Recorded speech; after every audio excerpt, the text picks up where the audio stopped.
Diesel விலை திடுக்கிட வைக்கிறது, petrol விலை பயமுறுத்துகிறது, கேஸ் விலை கவலைப்பட வைக்கிறது, மண்ணெண்ணெய் விலையோ மரண அடி கொடுக்கிறது.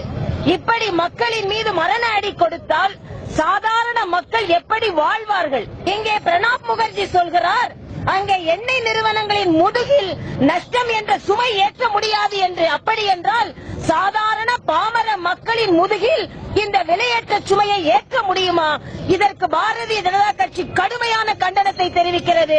இந்த விலையேற்றத்தை மத்திய அரசு உடனே வாபஸ் பெற வேண்டும். இனிமேலும் மக்களை ஏமாற்றினால் மத்தியில் நிச்சயம் ஒரு தமிழகத்தை போல ஒரு மாற்றம் வரும். மேலும் பேசிய தமிழிசை சவுந்தரராஜன், டீசல் மற்றும் கேஸ் விலை ஏற்றத்தால் உணவுப் பொருட்களின் விலையும் பன்மடங்கு அதிகரிக்கும் அபாயம் இருப்பதால் விலை ஏற்றத்தை திரும்ப பெறாவிட்டால் போராட்டம் வலுக்கும் என்று தெரிவித்தார்.